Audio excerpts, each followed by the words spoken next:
আৰু বোলক আজিৰ দিনটোৰ মাজলৈ যাওঁ। এয়া হৈছে আকৌ যোৱাকালি সন্ধিয়া সময়ত। দশমীৰ দিনা এনেই যে বেয়া লাগে, গতিকে ইনাহঁতো আহিল। মাজতে লুচি, আলুৰ দম, মিঠাই এইবিলাক লৈ পেলাই বহু দেৰি আড্ডা চলিল। মানে দশমীৰ আড্ডাই বুলিব পাৰি। দিনটোত কি হৈছে কি নহৈছে তাৰেই কথা আলোচনা চলিলে। আৰু শেষতে সিহঁত যাবলৈ ওলাল। Bye bye bye bye teacher,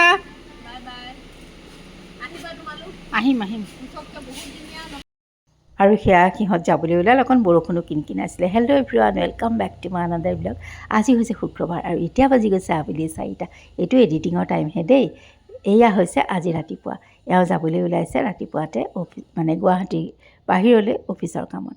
গতিকে অকণমান এনেকৈয়ে ধৰি থ'লোঁ, আপোনালোকৰ লগতো শ্বেয়াৰ কৰিলোঁ। আৰু এওঁক পঠিয়াই মেলিলোঁ। মোৰ ঢেৰো কাম আছে আজি, যিহেতু এইকেইদিন অলৈ তলৈ ঘূৰি ফুৰা নহয়, পূজাত যিহেতু ওলাই গৈছোঁ। গতিকে ঘৰৰ চুকানবিলাক ইমানকৈ চাফা কৰা হোৱা নাই।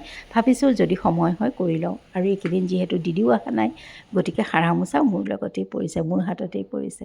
আৰু এয়া লৈছোঁ মই চব কাম বন কৰি উঠি এখন চাটনি বনাবলৈ। এই পূজাত যে শৰাই দিছিলোঁ সেয়া প্ৰসাদবোৰ ৰৈ গ'ল যে, তাৰ লগতে ডালিমৰ গুটিও আছে আৰু নাচপতি অকণ সৰহকৈ আছে। যদি এনেকৈ নাচপতি বা আপেল থাকে প্ৰসাদৰ লগত, পেলাই নিদিব। একেলগে প্ৰসাদখিনিৰ লগত দি পেলাই এনেকৈ চাটনি বনাই দিবচোন, খাবলৈ বহুত টেষ্টি হয়। বিশেষ একো দিয়া নাই, কেইফুটামান দিছোঁ নহৰু, অকণমান দিছোঁ নিমখ। বহুত মই কৈছোঁ নহয়, এনেকৈ বনাই খাই চাব পাৰে। একদম সহজ, কিন্তু খাবলৈও ভাল লাগে। যদি খোৱা নাই, যদি খাইছেতো গম পাইছেই। অকণমান দিছোঁ জলকীয়া। জলকীয়াখন অৱশ্যে লাগে চাটনিত, তেতিয়াহে ভাল লাগে। আৰু এয়া চাওকচোন, পটককৈ ৰেডি হৈ গ'ল নহয় মোৰ চাটনিখন।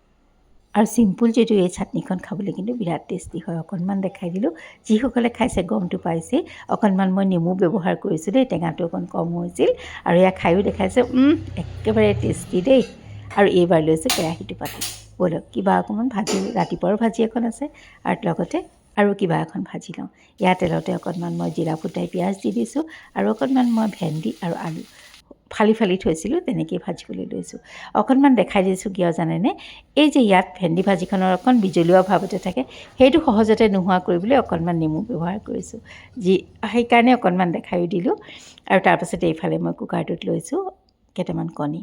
ব'লক এগ কাৰী এখনো বনাই লওঁ। আৰু ইয়াত চাওকচোন, ভাজিখন মোৰ ৰেডি হৈ গ'ল। কিমান জৰজৰীয়া হয়, যিসকলে নাজানে তেখেতসকলক কৈছোঁ দেই।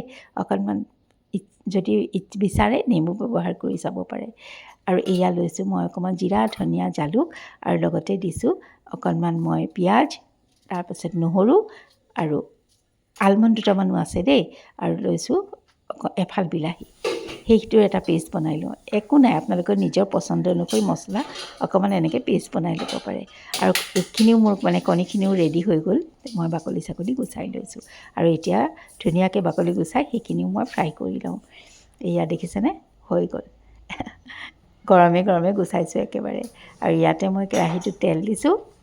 আৰু তেলতে মই অকণমান হালধি ব্যৱহাৰ কৰোঁ। এনেকৈ কণীকেইটা ভাজি চাবচোন, বৰ ধুনীয়া হয়, কালাৰটো বিৰাট ধুনীয়া হয়।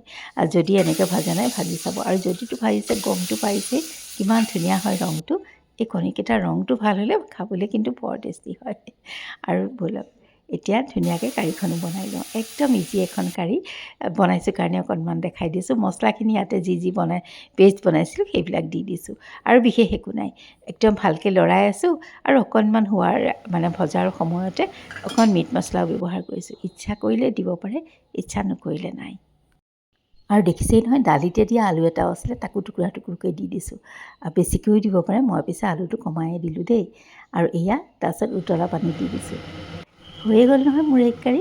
একদম ইজি, খাবলৈও কিন্তু বহুত ভাল লাগে। কাৰণ ইয়াত গোটা জিৰা ধনিয়া আছে যে, আৰু লগত অকণমান এগ কাৰীত গাখীৰ ব্যৱহাৰ কৰোঁ মই, তেতিয়া মোৰ বেছি ভাল লাগে, টেষ্টটো বেছি পাওঁ। আৰু এয়া চাওক, হৈয়ে গ'ল। উতলা পানী দিয়াৰ পিছত কণীকেইটা দি দিলোঁ আৰু ভালকৈ উতলাই জলকীয়া এটা ফালি নমাই থৈ দিলোঁ।